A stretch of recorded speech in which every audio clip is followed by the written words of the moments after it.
Hi, I'm your host, Julie Faith Van Balzer, and today art heads out of the gallery and into the streets. It goes with us wherever we go, and Candie Cooper is going to make charms for bags that express her statement everywhere. Hi, Candie. You got that right. Hi, Julie. I'm super excited because I get to make with you.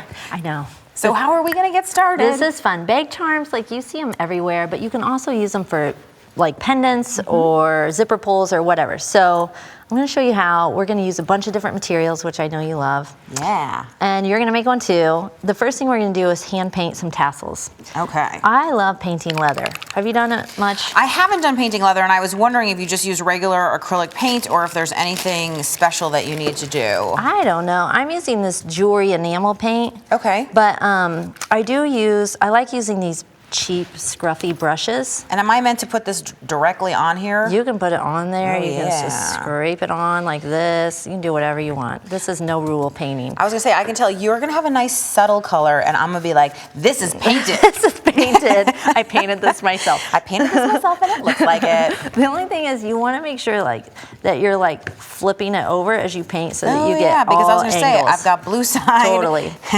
I have brown side. And I think it's interesting. I mean, obviously the thing about using enamel paint is we are using these darker tassels, and you can still cover them up. Shows up good, right? And you could mix some colors together. I'm gonna do this little black one for the project today too.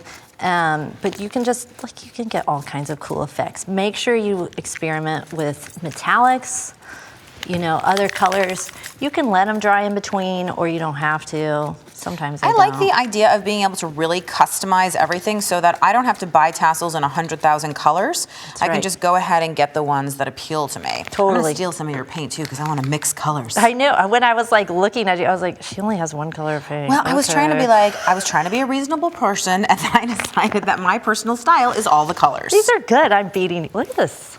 I like that. Shake it if you got it. So once we're all painted, what are we doing next? Well, you're giving me that paintbrush so that you don't wreck your Okay, there you go. paintbrush. And then we're going to set these aside to dry. I need these. And then we're going to start constructing our actual charm. That looks beautiful. Okay. Looks really good. The other thing I love is those paints dry really, really fast. Okay, we're sharing our tools. We're gonna start with one ring. Okay. That's gonna be what we build our piece from. And then we need some wire. You can use 20 gauge, 18 gauge.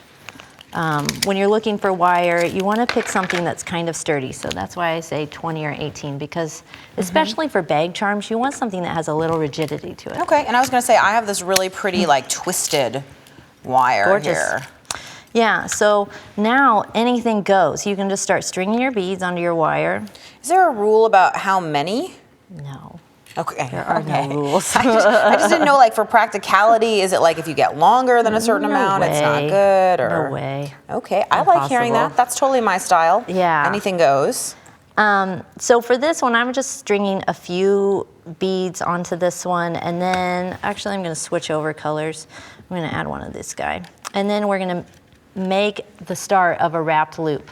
I've got round nose pliers, but I'm gonna use these special pliers that have cylindrical ends to them. They're really cool because you don't have to work extra hard to get your perfect wrap loops. I was gonna say, I've never seen, those have two different sizes, obviously. Yeah, especially good if you're just getting started in jewelry making, you get just that perfect wrapped loop, that perfect circle to start. Then we're gonna attach our tassel that we just made. Hang it in there, snap it right in. Oh, it just slides right on there. Slides right on. Super duper easy. But now, we don't want to leave this like a simple loop. We want to wrap it up because that's what's going to make it extra secure. Okay.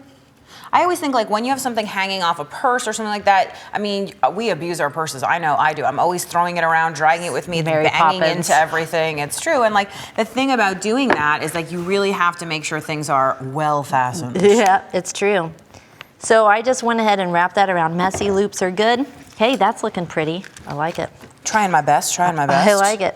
So then we want to finish the opposite end with a wrap loop. So you're going to make a 90-degree bend right above that last bead.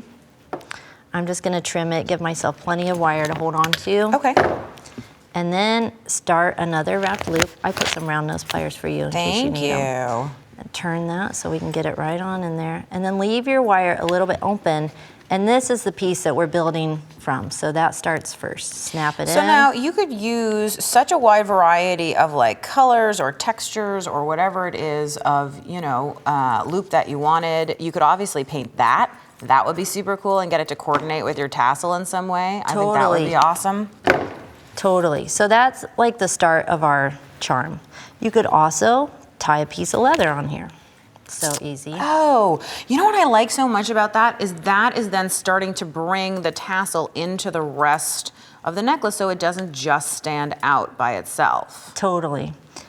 Here's another piece. I got this big chunky crystal guy and I went ahead and attached a wrapped loop, strung my beads. That's a very fancy wrapped loop. But that's one of the fun guy. things is the better that you get at all of these skills, you can absolutely start to do some very fancy things. This is a great beginner project because there is really no, you know, like you can make messy wrap loops. You can just hardcore wire wrap anything to these rings. May I steal your flush cutters, please? Sure can. Sorry, Thank you. I'm a right-hander. I was gonna say, and of course, safety first. If you're using a flush cutter, cover it. Make sure that you're not Flipping having wires. flying into the air madly away.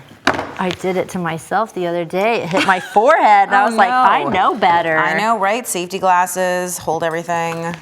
Oh, I'm glad I put the gold paint on the tassel because I can really see now with the beads that I have, it's starting to sort of coordinate a little bit more. I love it. So then once you start getting some pieces going, you may want to just add your clasp piece at the top. You can do this just with a jump ring. Let me grab your pliers here. I just wanted to show you how to open and close a jump ring. I was gonna say 2 pliers instead of your fingers. I know it's tempting. I'm always grabbing with my fingers, but it really does make for a cleaner opening. Yeah, and this is like an 18 gauge jump ring. It's super sturdy, so I need those pliers to help me open and close it. And for people who don't know, of course, the lower numbers when we're talking about wire are always the bigger and fatter ones. Yep. You got it. Oh, it's so pretty already. So now we can leave it alone or, oh, I know what I want to add. How about some more chain? This chain's cool because it already comes connected like that. See, I was going to say, I have some blingy chain right here that I also think is just, that's so cool that you don't have to do any work at all. Get after it, and kid. you can just go ahead and add stuff on there. Okay, I cut this. I know I did. There we go. I was like, where'd I cut it? Oh boy. All right, and so then I'm just gonna use a jump ring for this, but you could also continue to make connections with your wrapped beaded links. It's really just anything goes. So Candie, will you hate me if I wear this as an ear? I think my ears will hate me actually if I wear this as an earring. I mean, it might stretch them a little. A little bit heavy, but you could certainly do a lighter version with, let's say, feathers or something like that, as opposed to like, you know, these heavy beads or any chain or anything like that. And I think that would be super cool. Totally too. Wire wrap some feathers on there. But you just like keep adding. And then I think another cool way to finish the ends of leather is just to add a little knot. You could also slide some little beads onto your leather if you wanted, but that gives it a finish. So you just have to find a bead that had a large enough hole, I was gonna say, because that leather cord seems very thick. Yeah, this has got a little bit of thickness to it, but find a big bead. Just the more beads and little trinkets that you can add onto these things, the better. The better. And then from here, we could make a little beaded dangle hang in the center. I think that would be super cute to hang something. And I would just like to point out that even though this chain, you know, came in a certain length, I decided it needed a haircut. And you can just use your flush cutters, right, to make that a little bit shorter. Oh, you have to say that, Candie. That's really beautiful. I'm glad. And here's the thing, which is if we look at this plain pouch, you know, you're now going to add your personal style. Do you want to attach it on there and show us how that works? I thought you'd never ask. So I'm just using this like super large, sparkly clasp.